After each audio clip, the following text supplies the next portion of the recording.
Lovely. So make yourself comfortable in your chair and then just look for that little sense of easing forward a touch. Wait a little bit in your feet. A third of your weight, 30% of your weight in your feet. A slight tilt forwards as a result. So you feel the pressure in the soles of your feet. You're slightly away from the pure upright stance. You're slightly tilted forwards, but not enough to make you feel as though you're bending forwards.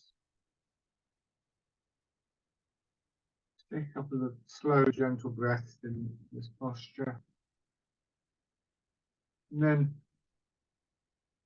rubbing your hands together.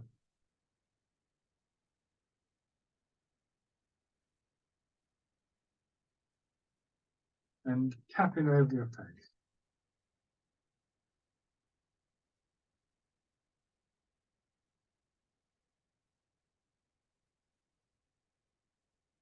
Use the pads of your fingers, and then come up over your head and neck.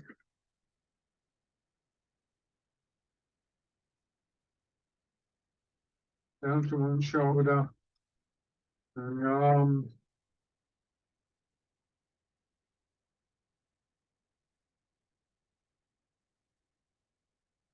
The other side.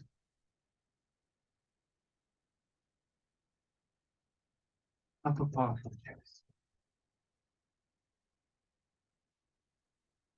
Belly. And finally, the glass back on the legs.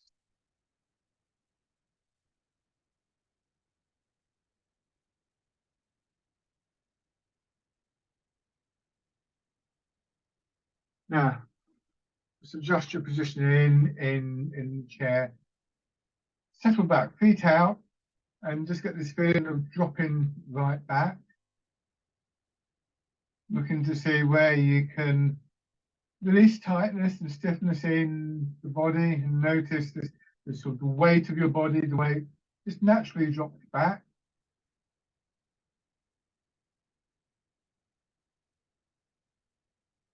Place your hands on your belly and just feel the rise and fall of your breath. It's not a big movement. It also brings the focus of your attention to that middle part of your body.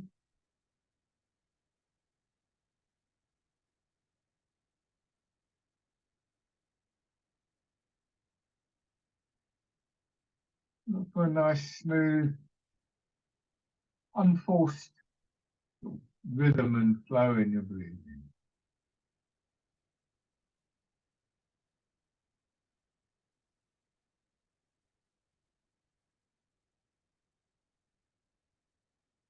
So these are some of the qualities we want to remain with us when we come back up to the upright position. Problem is, of course, that as soon as we come upright, we're often finding ourselves stiffening up, tightening. So just think about what's supporting you. The chair is obviously supporting you, but your hips on the chair, your feet on the floor.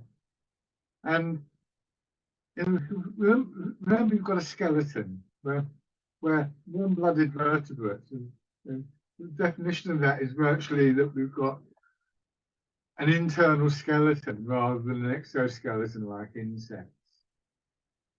So we're meant to be sort of firmer on the inside than we are on the outside, if you like.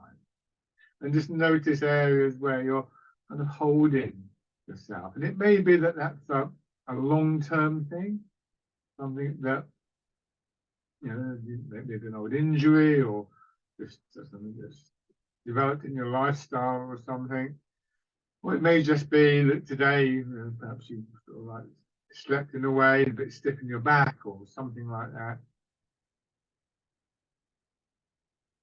And rather than focusing on them too much, which can often reinforce it, at this stage, just again bring your attention to that sense of the skeleton and those areas within your body where the bones run through and there's muscles and tendons and ligaments and so on in that area. And just try and get a sense of that not being a solid core, but a firmer, denser core to your body, right down into your feet. And just allow the exterior of your body to drop slightly. Sometimes it's said that our bones push up and the soft tissue of the body drops down. I'm not too sure about this idea of the bones pushing up. I think that can lead to a sort of willful pushing up, and it's not really what we want to do. But nevertheless, the point is well taken.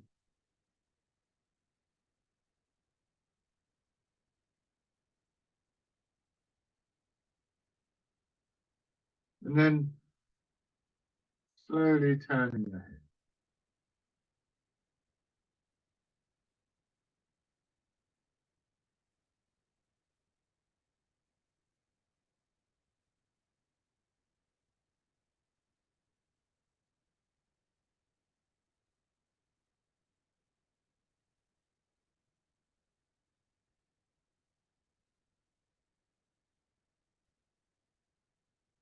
So not only do we want to feel supported by that deeper aspect of the body, but we want to try and get a sense that our intent begins the movement from that area.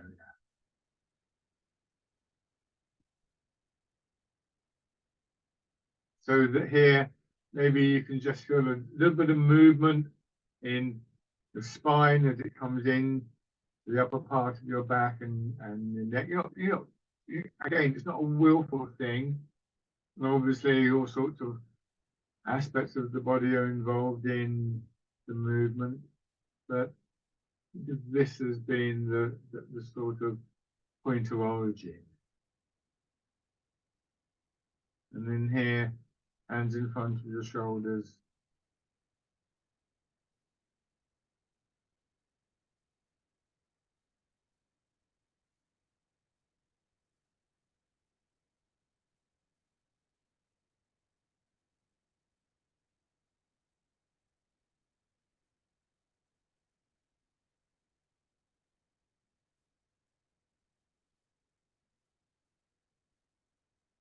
Then forwards. And again, just try and have a sense of the bones of your arms moving, supported by the muscles, of course. Hands down to your side, rotating.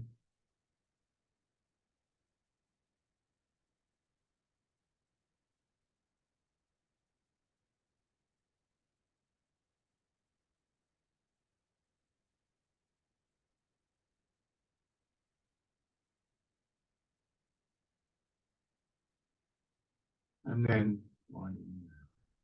So the more we develop an awareness, a picture of the body includes the whole of the body,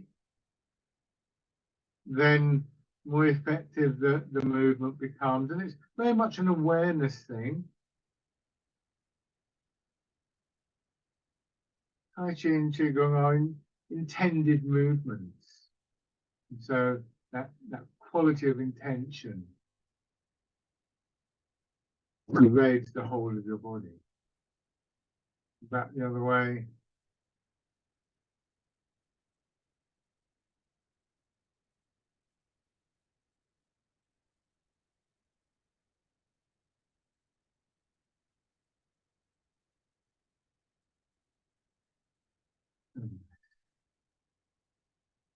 So tilting forwards is your pelvis moving forwards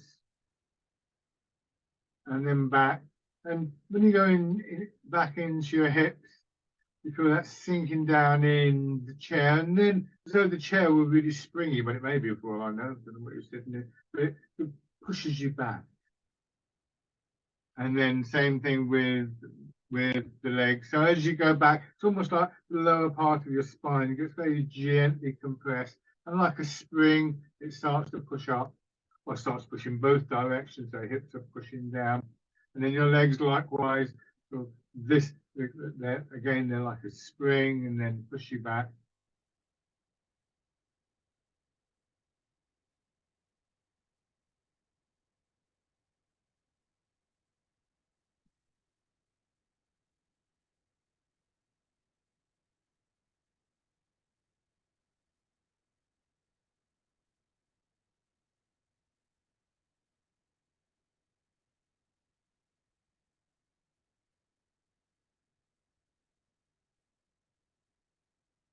Turn just a little.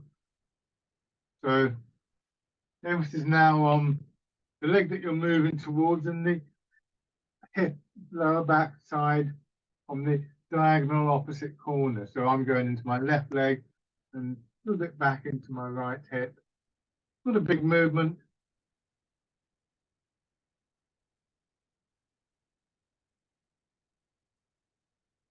And then once again, when you turn, it's here in the center of your body. You turn there. Don't just turn your head and shoulders.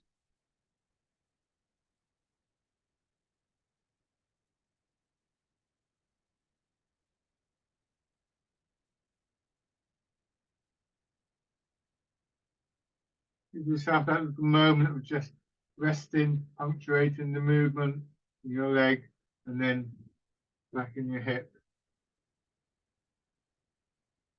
And then when you're forwards, turn again, so you go across into the opposite leg. Let that push you back to the hip behind, turning towards the other hip and then forwards. So now you're tracing the outline of that square, your feet and your hips at the corners of the square. Or if you prefer, feeling your weight move around the cushion base of the chair. Gradually letting it round off.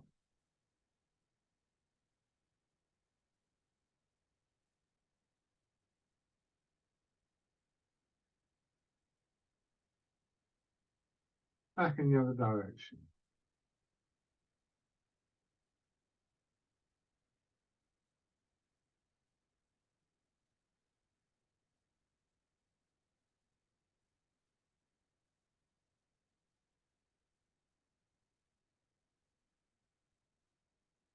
One more time, one more deep circle, come back to that central position, and then maybe over a bit to one side so the leg on the other side can step out.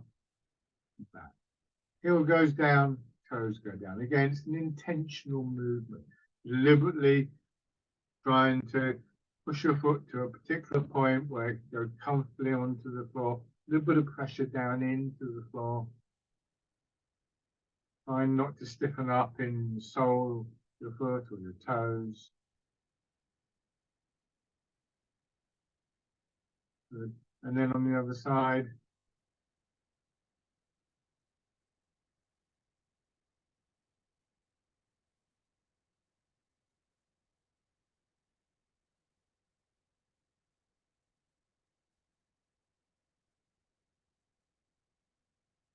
And come back. Just give yourself a moment to settle in. So these, noting these points, settling in the punctuation mark, the comma in the sentence here, and then here, and whatever. All of these things are important points to try and just remind yourself of at the start of the session. They will also contribute to this quieter quality in your attention. Can be very easy to, without even realize it, to start to rush. So I've got to do this, and we see that, and particularly in those sort of trickier, more complex movements like part the wild horse's mane, you're a bit uncertain about what comes next. So this helps to maintain this still quality that we find within the movement. Now, okay, so hands down to your sides, facing forward, and then weight going into the front foot. The bird folds its wings, coming back, and just for a moment feeling that nice openness in your chest, and then going forward. feeling the gentle expansion of your back. So it's almost like if you could imagine between your shoulder blades, there's an elastic band that gets pulled out here, and as you come back, the shoulder blades seem to just slide together. I mean, there's a little bit of movement there, but it's a sensation rather than anything else.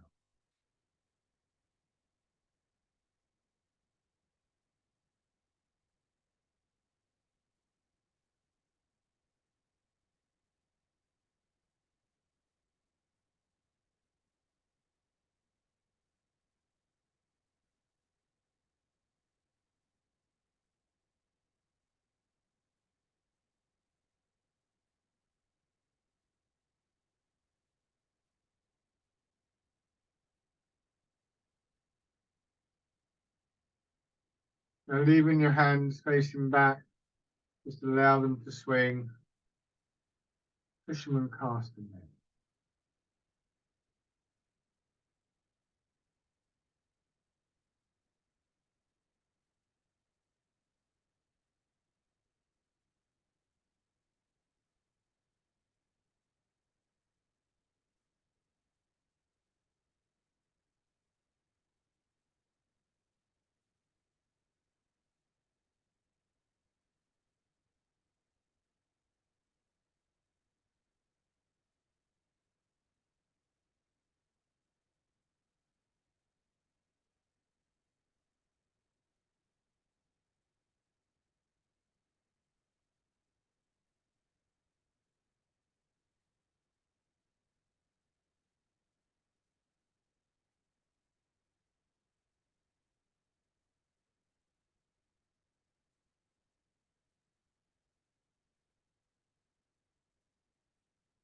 Arms feel heavy but not stuck, I would say. And then you imagine the ball underneath your arms. That's a useful image to you. And remember always with the imageries that they're there to help us feel, be aware of these qualities that they may evoke within our body. If they don't, then first of all, don't chase after them. If an image doesn't make sense to you, then don't sort of like rush around trying to, in your mind, trying to create it. And if you're one of these people who struggles with the idea of imagery at all, maybe something that will develop for you in Tai Chi. It certainly did for me. But actually, in some ways, that can be quite useful because it's often our imagination, our tendency to drift off into storylines, thinking about what happened yesterday, what's going to happen this afternoon, and so on and so forth, that blocks our attention to our body. Now, our body's here, but our minds are out there somewhere. So if you don't have that capacity to use imagery for your mind to create images and stories and so on and so forth, it can be an opportunity to be more directly in touch with your body. But if on the other hand you are finding that you get distracted, then realize that somewhere there is a capacity for that. It's just a matter of finding a storyline, an idea, an image that doesn't draw your attention away from your body.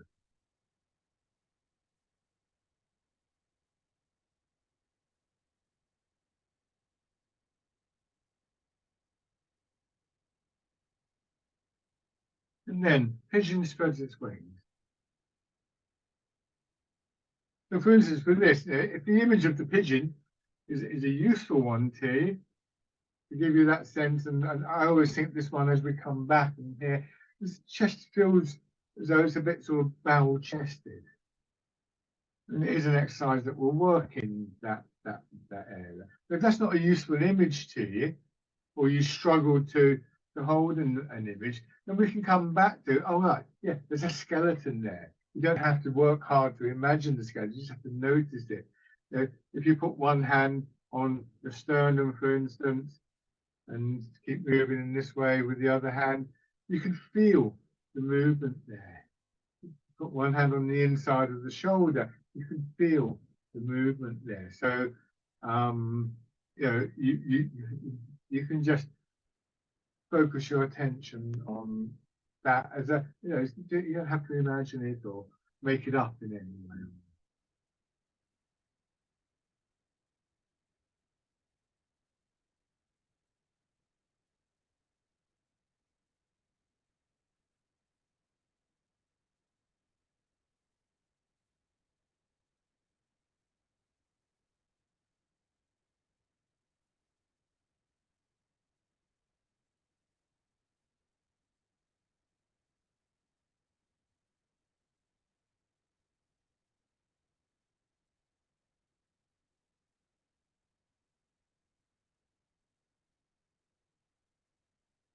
One more time.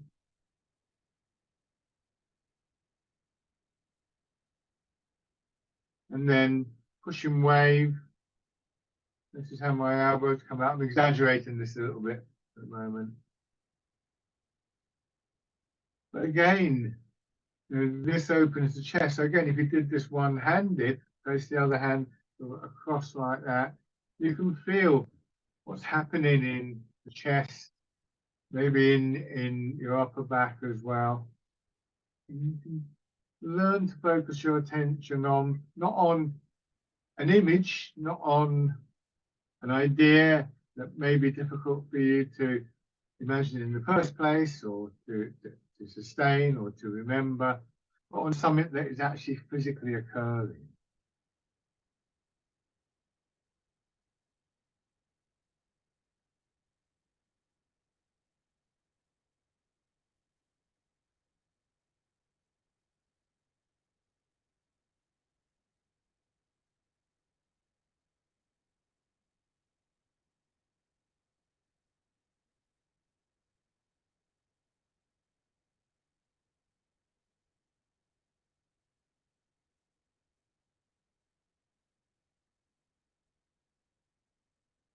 And then change into punch with both fists.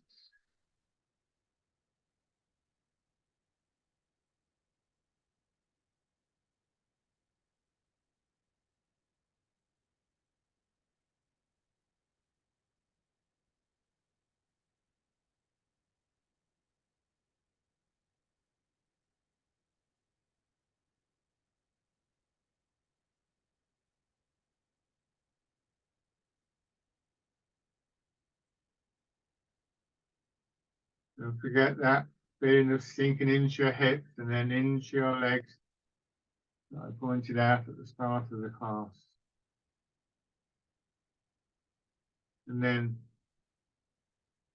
wind it out.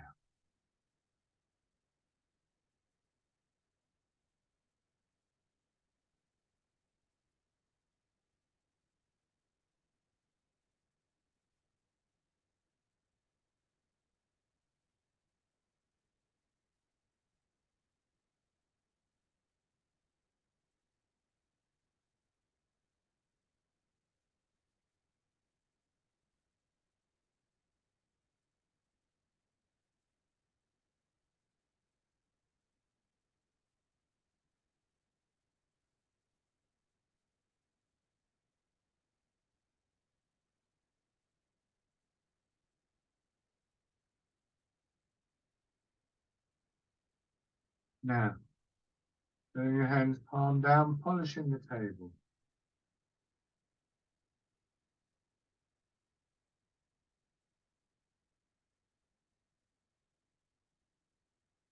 So it can be very useful if you can use the images. As I've said before, you know, images will often provoke a response in our body. It's a kind of both a physical and a mental thing. You know, if you smell somebody cooking, there's an automatic response in the taste buds and things that normally happen when our mouth starts to water. That may or may not be reinforced by an image that goes with that smell. If it's something that you like, you recognize it, then that is in itself. You could regard that as an image, like a kind of stored away memory that you brought out of hiding.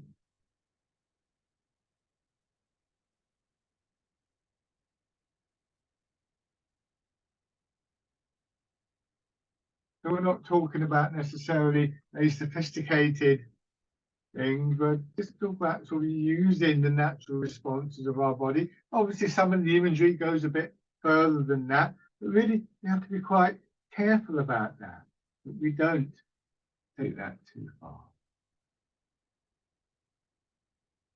One more time.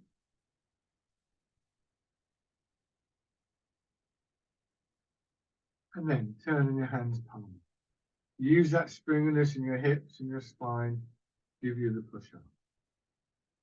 An example of an image going too far is one that often happens with me. I'm very fond of the exercise, the wild goose. And I always associate it with being on the coast in Norfolk, watching the birds. And there's a quality of movement that I like to try and evoke in the exercise, in all of them really. Then like the bird in flight, the grace and the strength of it, the fluidity of it. But also, the setting is a very open, wide open skies, very spacious quality, which I also want to try and encourage. But at the same time, it can be a very distracting image. On myself thinking, oh yeah, maybe if you go up there at the weekend and things like that. So there's a danger always that I get pulled away from here just by over imagining, you see what I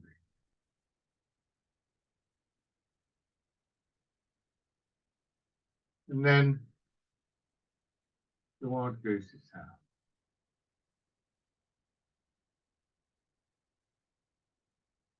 I often find that I come across an image one way or another, somebody offers an image for a movement, and it doesn't mean much. So I don't worry about it. And then maybe I hear it again, or maybe I'm thinking about it at some point, and it just clicks in. So sometimes it takes a while for the imagery to work, sometimes years, sometimes never.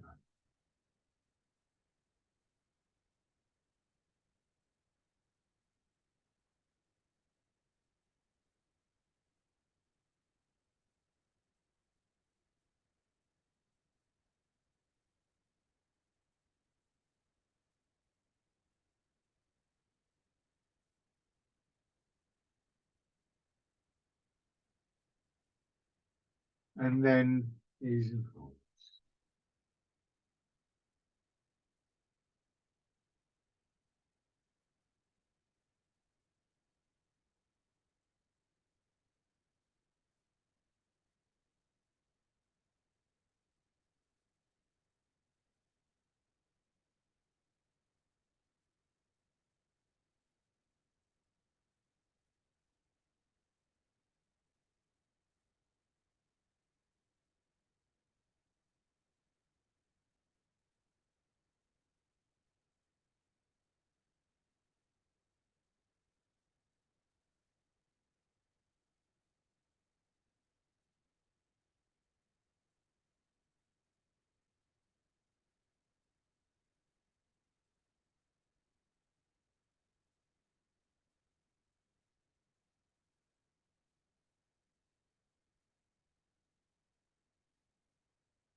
And hands drop down. Dragon plucks the stars from the sky.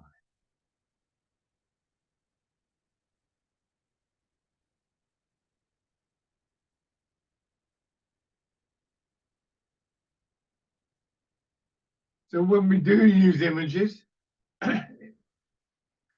it's not quite the same as they might use it, for instance, in some forms of meditation, sitting meditation, or in the way that might be used in some therapies like hypnotherapy, all of which can be very good. The idea is not to be somewhere else.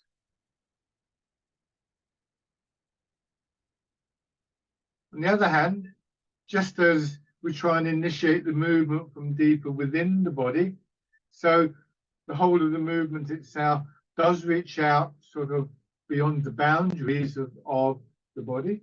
We're reaching up to a particular point.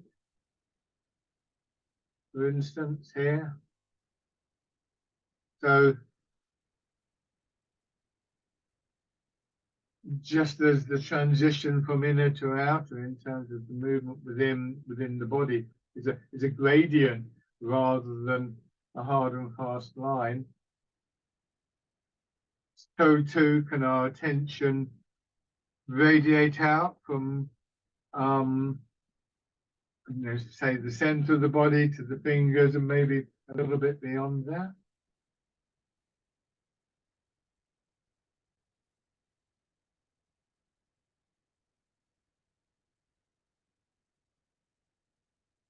And then bring your hand around in front of you, pushing up. Just rest in this position for a moment, hands slightly in front. And let the weight of your arms go down through your shoulders and your back, into your hips, and chair, and into your legs.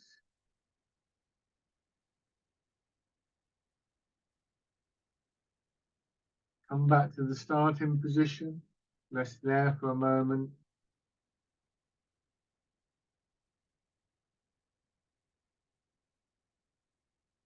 Push out to the sides. Rest there for a moment. And again, you want the weight of your arms to be supported by the hips, the feet, the chair, not straining in your shoulders. And then that.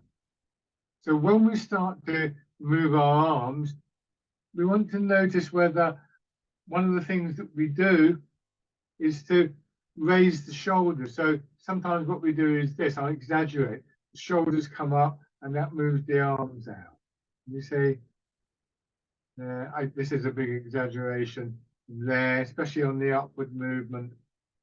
So what you want to do, you could use an image like, imagine somebody pressing down on your shoulders, or you could actively engage with the shoulders and override that tendency to move up at the start of the movement. Either way, that places a restriction on your shoulders lifting, and yet you're still doing the movement. So your body finds alternative pathways to move along.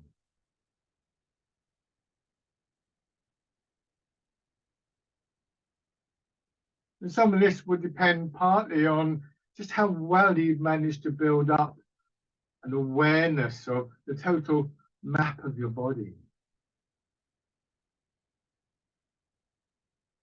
Like if you're walking along the road and you come to you turn a corner and you're aiming to go down the street and suddenly they dug up the pavement and there's a sign there saying you can't get through. If you know the area, then you can usually find a way around that. And this quality of intentional movement works on many different levels.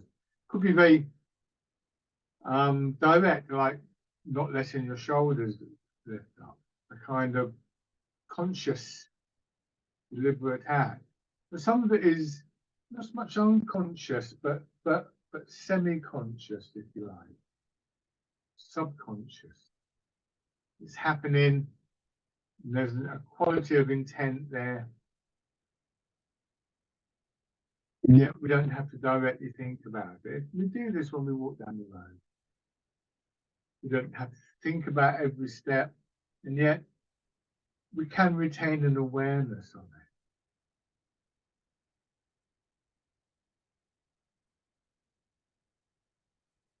one foot out, scooping the sea and looking at the sky.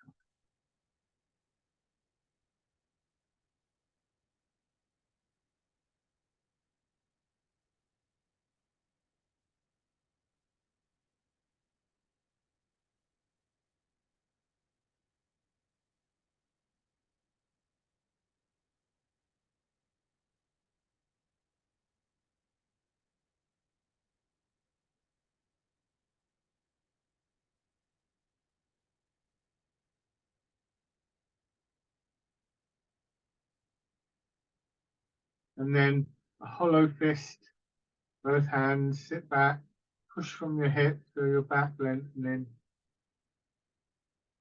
grasping the tiger's ears.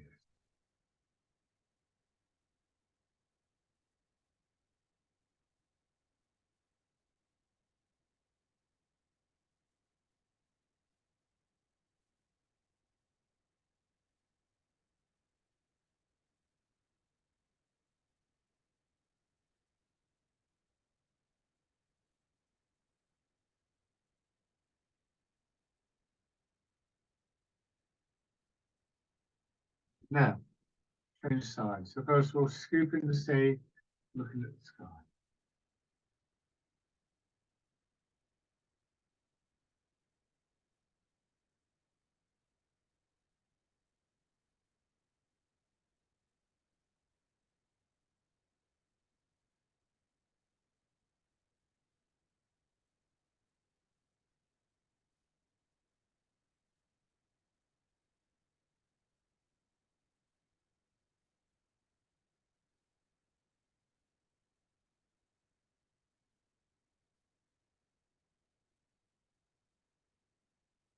And grasping the tiger's ears.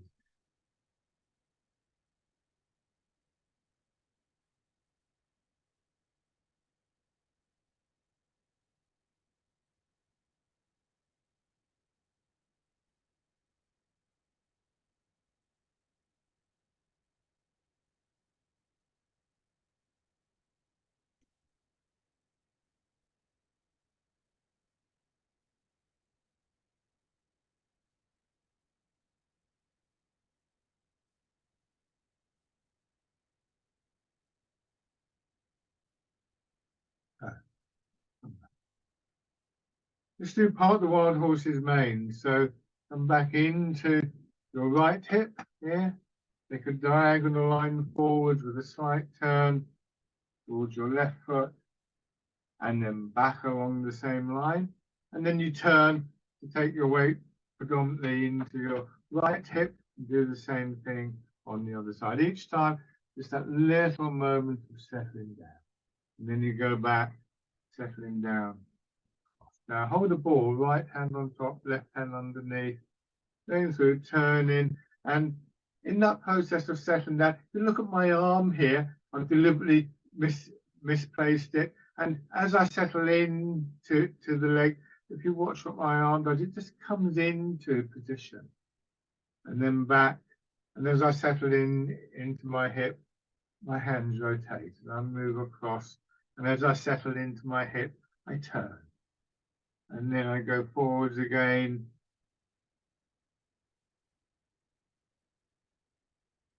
And one of the things about that process of settling in is it drops your weight down a little bit more. It loads your leg or your hip a little bit more. So that what happens is rather than coming straight back here, I'm not going to go, I could come back like that, or I could settle in and feel the leg expanding to push me back. I could just move across, or I could settle in and feel how that moved my weight across, and so on and so forth. So again, this idea that the punctuation point is very much a part of the movement. Well, I've taken to call it punctuation rather than pausing. Pausing implies that everything stops, and it doesn't. It changes, but it doesn't stop.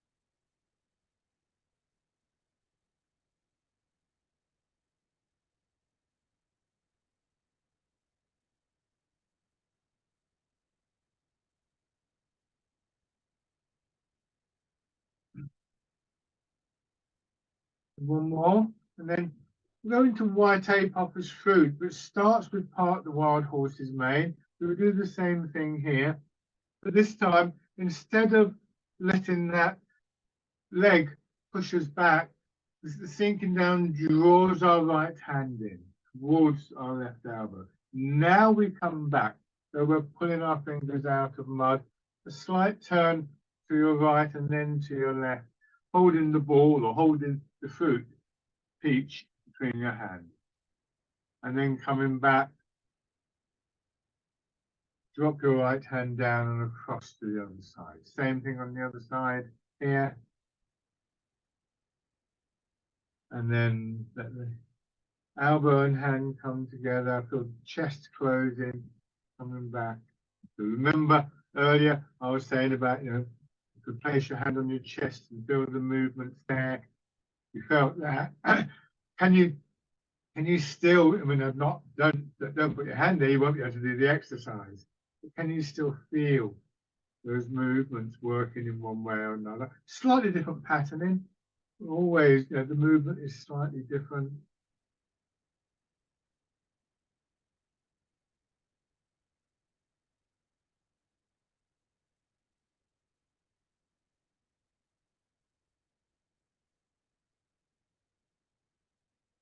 White apophis fruit.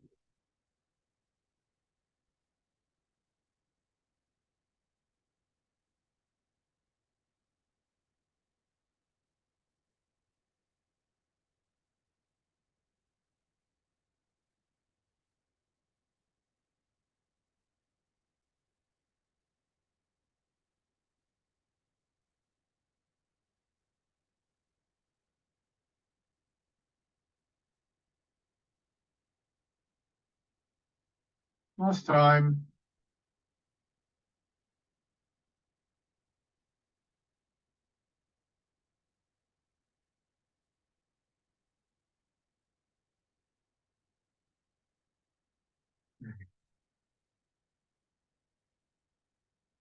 Good. Now, once again, rubbing your hands together.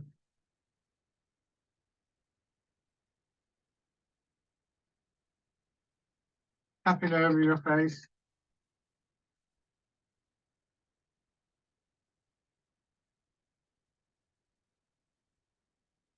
Over your head and neck.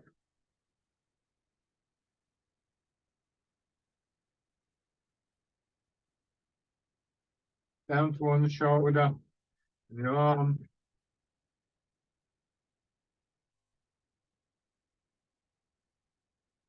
And the other side.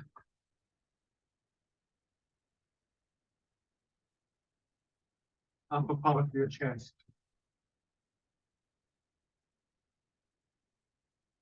Belly.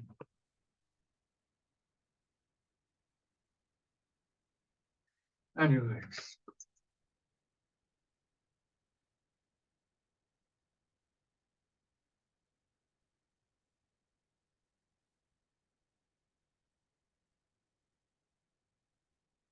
Lovely. And standing.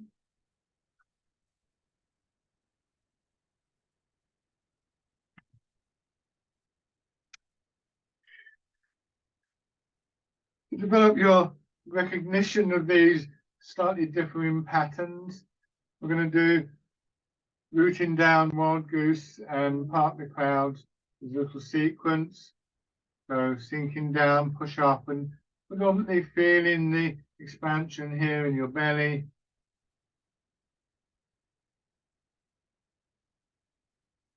And then from your belly up into your solar plexus.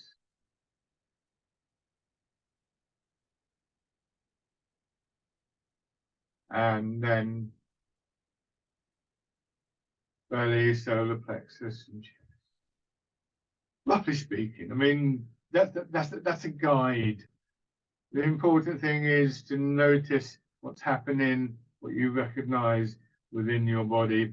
It's not meant to be a very precise exercise and done in this way.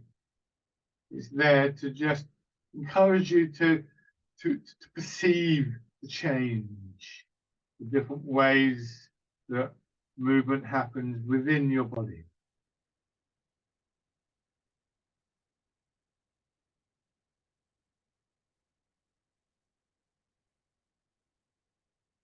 And again, that expansion, belly, solar plexus, chest, reflects the movement in the breathing. And because with this set, it starts in the legs and the belly, that same progression upwards and outwards through your body. One more time.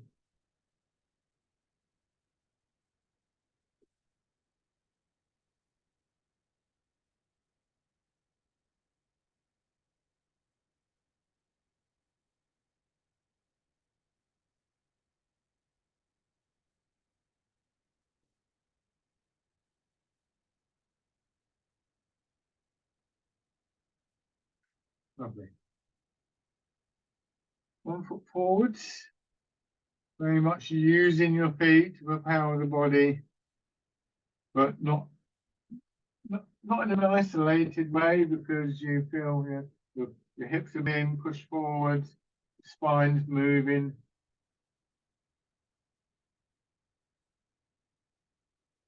And again, if you use that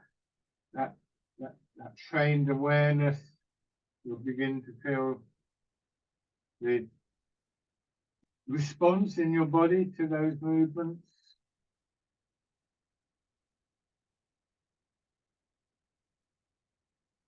Giving yourself that settling in punctuation on each leg. And again, it feels like, this isn't necessarily what happens physically, but it feels like as I settle in, I'm going down more. I can feel the releasing in my leg, and therefore the push up. So after a while, it becomes a process of waiting until you feel the surge, as it were.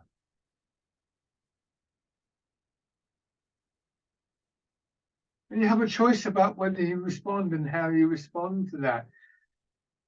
We just begin to bring our toes up, to push our heel up, so that more of the weight goes in, following that route downwards. And then stepping in.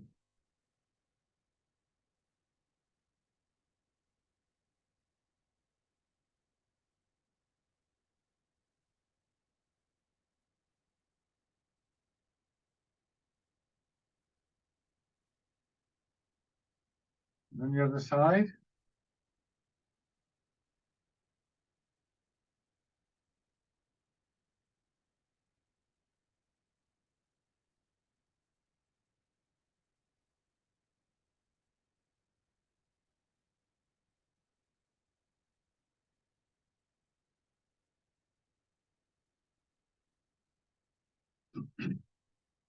Raising your toes and your heel.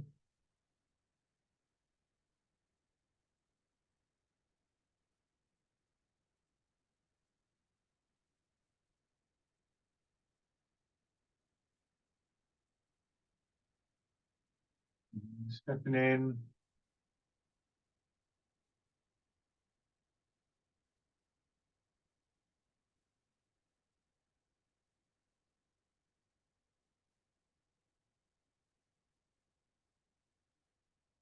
Step through.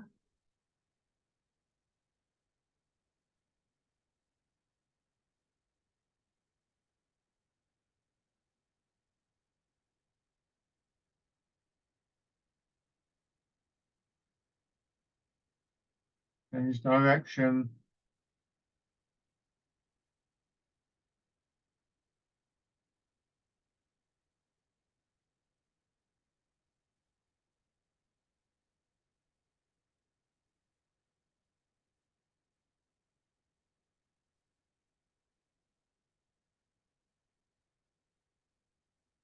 Right foot forwards, starting with fisherman cast and net, and feeling again the changes, because your arms swing up a little bit. Again, you may well feel a little bit of expansion in different parts of your body, followed by contraction.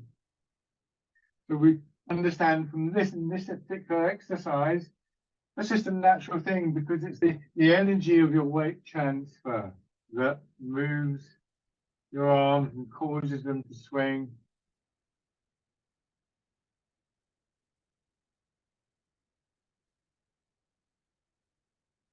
But now we bring a little bit more intent into the movement. Sink back and just push your arms out a little bit. So, we want to intend the expansion here, and then going forwards as you settle in, do the expansion. So, the sort of interim stage, the wind blows the willows. You might want to think of the wild goose and that feeling of the expansion that we get in the wild goose. And then when you go back, you also turn. We have wind blows the willows.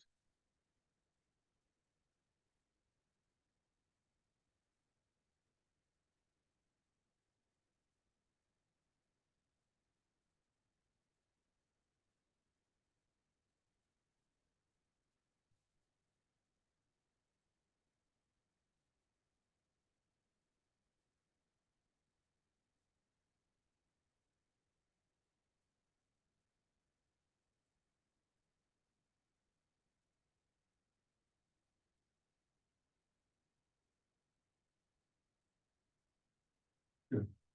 So left foot forwards, fisherman cast the net. Our intent is for the arms to swing forwards, and in doing so, we receive sensations back to our awareness about where we feel the movement, not just in the arms, but in our sides, our back, our front, so on and so forth.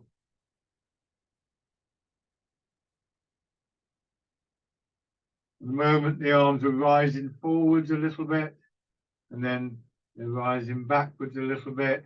But now, as we go forwards, we intend them to rise to the side.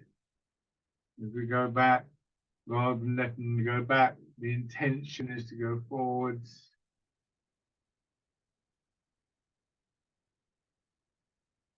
So intention is a direct link between mind and body. It may be facilitated sometimes by imagery,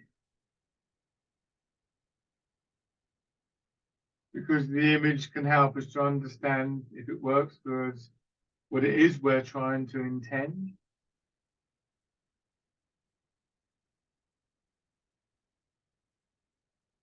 And then turn.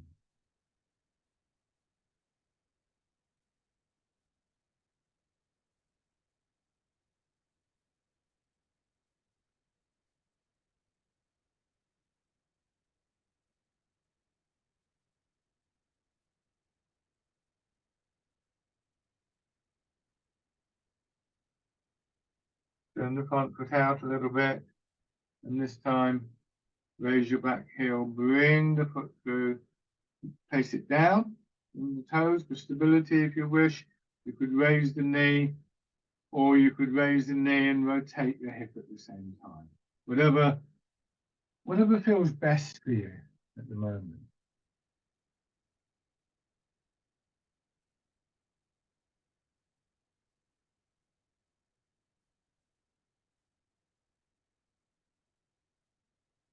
Dragonfly skims the water.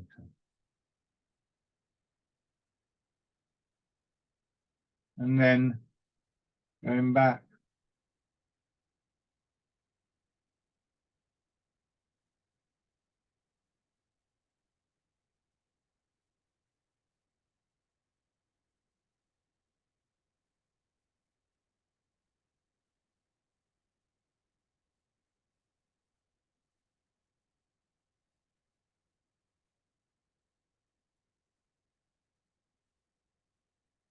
And then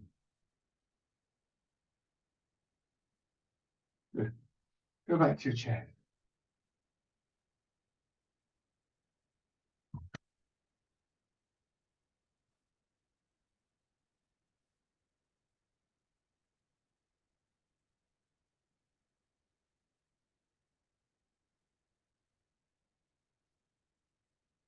Your hands drop down.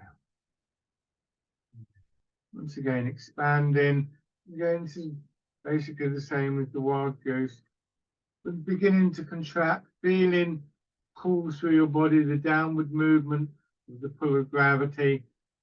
almost sort of reeling in your arms and your hands. Here, feel your hips sinking down, your shoulders dropping, that downward movement through your back, drawing your hands in.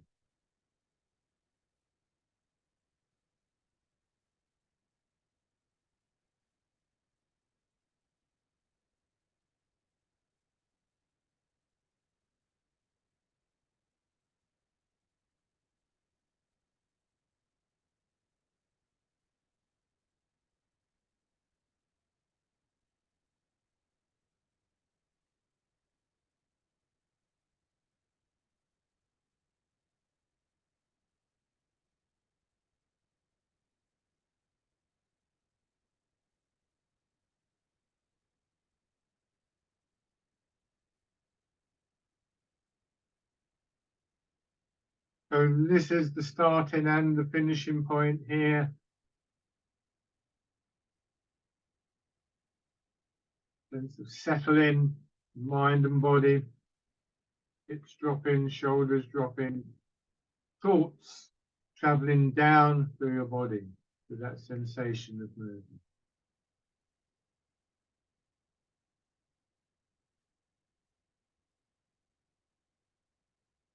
And then resting. Bring your attention back to your breathing for a few moments. Finish.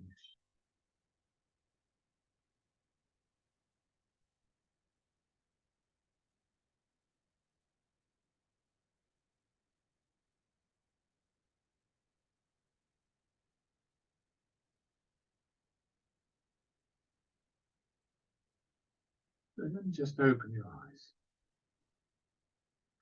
Lovely. Thank you very much, everybody. That went awfully quickly for me today. Yeah. I was running out of time.